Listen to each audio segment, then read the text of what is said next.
अभी कहा जा रहा था मैं भी मिट्टी का माधु, आप भी मिट्टी के माधु।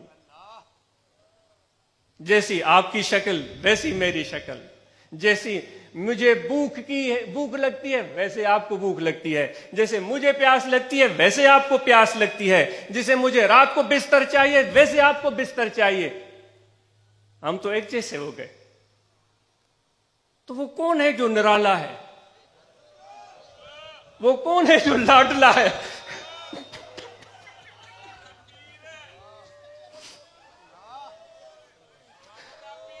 वो कौन है जो पर्दों के पीछे छुपा बैठा है?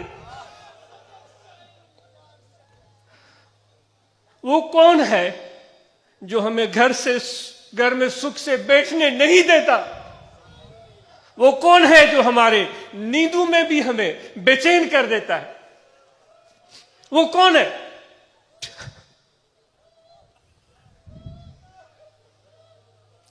और ऊपर से वो कह भी देता है कि मैं तुम्हें बेचैन करता हूं, मैं तुम्हें नींद में भी जगा देता हूं, मैं तुम्हें तड़पाता हूं, तेरे बातिन में आग लगा देता हूं। अमीर समझ रहे हैं ये आग नोटों से बुझेगी, गरीब समझ रहे हैं कि पानी से बुझेगी, सियासतदान सोच रहे हैं कि ताकत और पावर पॉलिटिक्स से ये आग बुझेगी, कोई वडेरा कोई जमींदार सोच रहा है कि जमीनों क्या तादाद बढ़ाने से ये आग बुझेगी। आग बुझने का नाम ही नहीं ले रही है। भाई कौन लगा रहा है ये आग? किसने बेचैन कर रखा है? जो छुपा हुआ है और जो पुकारता है, जो बुलाता है, जो खींचता है, हमारे कदम उसके इशारे पर उठते हैं। वो कहता है कि तुम्हारी आंखें भी मुझे नहीं देख सकती। मुश्किल हो गया बहुत, बेचैन भी कर दिया, घर में भी सुख से बैठने नहीं दिया, दौलत में भी मजा नहीं पाया, हिजर में भी मजा नहीं आया, विसाल में भी सुकून नहीं मिला।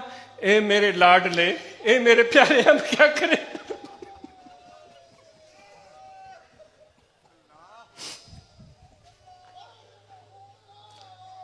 हम क्या करें? क्या इस तरह तड़प तड़प के हम मर जाएंगे?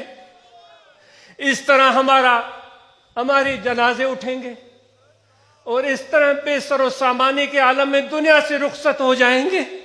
क्या नामुराद नाकामी हमारा मुकद्दर है? कोई रास्ता तो बताओ ए मेरे प्यारे, ए मेरे मेहरबान, कुछ तो बताओ।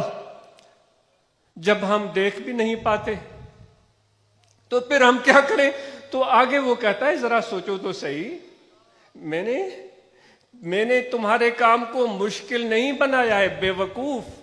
मुझे कहता है बेवकूफ, तेरे काम को मुश्किल नहीं बना, आप तो समझदार लोग हैं सब। ए बेवकूफ, तुम्हारे काम को मैंने मुश्किल नहीं बनाया है, मैंने तुम्हारे काम को आसान बनाया है। लेकिन तुम समझते क्यों नहीं हो? क्या हुआ? तुम्हारी आंख मेरा इदराक नहीं कर सकती तो क्या हुआ? तुम्हारे में नजर नहीं आता, क्या हुआ? तुम मेरे पास पहुंचने का एहसास नहीं पा सकते, क्या हुआ? वो कहता है तुम्हारे अंदर ताकत नहीं, तुम्हारे आंखों में सलाहियत नहीं, तुम्हारे जहन में वो इल्मियत नहीं। वो कहता है चलो मैं तुम्हारे आंखों की तरफ चलकर आता हूं। वो युद्रिकुल अब्सार, वो खुद तुम्हारी तरफ चलकर आता है, वो खुद तुम्हारी तरफ। मेरा रब्बुल आलमीन अल्लाह की जात कहती वो युद्रिकुल अब्सार, तुम्हारी आंखें मुझ पर नहीं पहुंच सकेंगी, तुम्हारा इल्म मुझे नहीं पहुंच सकेगा, मैं तुम्हारे तरफ चलकर आता हूं। ए परवरदिगार, फिर हम कहां ढूंढे तुझे? वो कहता है जो मेरा जिक्र करते हैं, मुझसे प्यार करते हैं, मैं उनके साथ होता हूं। जब वहां पहुंचोगे तो मैं तुम्हें देख लूंगा और तुम्हारी आंखों में समा जाऊंगा, तुम्हारे दिल में समा जाऊंगा, तुम्हारे खून में समा जाऊंगा, तुम्हारे बाल बाल में समा जाऊंगा, तुम्हारी रगो पै में समा जाऊंगा, तुम्हारे दिल के अंदर वो करार, वो सुकून आएगा जो नोट, पैसे, दौलत, ताकत, हवस से वो सुकून, वो करार खरीदा नहीं जा सकता। मैं तुम्हें इनाम में मुफ्त में दे दूंगा। पाढ़े ईंदुम हो तो कुछ आऊं अकबरी थया। शाह साहब तो ये रमज समझ चुके। वो कहता है वो दोस्त तो मेरे पास खुद चल कर आ रहा है। ए फकीरों, हम दर दर धक्के खाते हैं, कभी उसके पास गए, कभी उसके पास गए, कभी उसके पीछे चले, कभी उसके पीछे चले। भाई ये नहीं, वो कहते हैं, हमारे हजरत फरमाते थे पीर मिठा रहमतुल्लाह अलैह कि वो जोगी थे, वो चल पड़े थे, तो वो उन्होंने कहीं रात को बसेरा किया, तो उनका एक कुत्ता था। रात को कुत्ते जागते हैं, वो कुतिया रात को जागती रही, सुबह के टाइम उसको नींद आ गई, वो जोगी वहां से रवाना हो गए, कुतिया सोती रह गई। जब जाग उसको आ गई तो उसको कुछ भी याद नहीं था, सिर्फ ये याद था कि जो मेरे मालिक हैं उनके रंग, कपड़ों का रंग गैरवी है उनके, उसको सिर्फ ये मालूम याद रह गया था कि मेरे मालिकों के कपड़ों का रंग गैरवी है। तो बेचारी वो कुतिया जिसके भी गैरवी कपड़े देखती उसके पीछे भाग पड़ती। तो आज हम भी कभी इसके पीछे भागते हैं, कभी उसके पीछे भागते हैं, कभी इसके पीछे भागते हैं। जब खुदा कहता है अना जलीस मन ज़करनी, जो मेरा जिक्र करता है मैं उसके साथ होता हूं।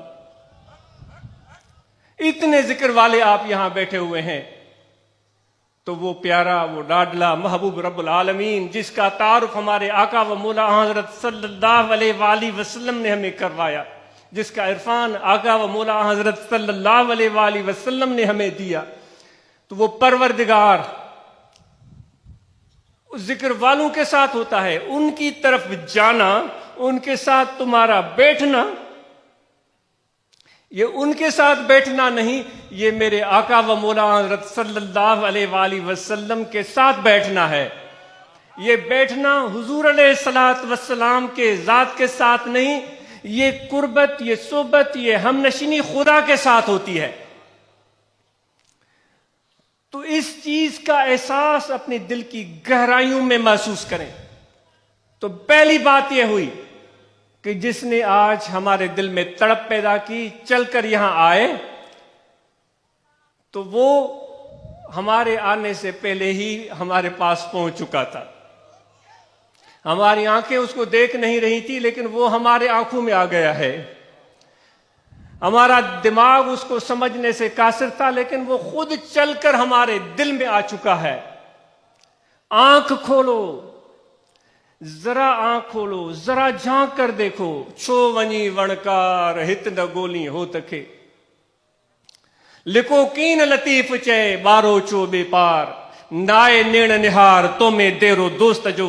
जरा झांक कर देखो, दिल को देखो, जो तुम्हारा रंग है, जो हमारा रंग है, जो हमारी औकात है, जो हमारी ताकत है, जो हमारी सलाहियत है, उससे कोई सरोकार नहीं।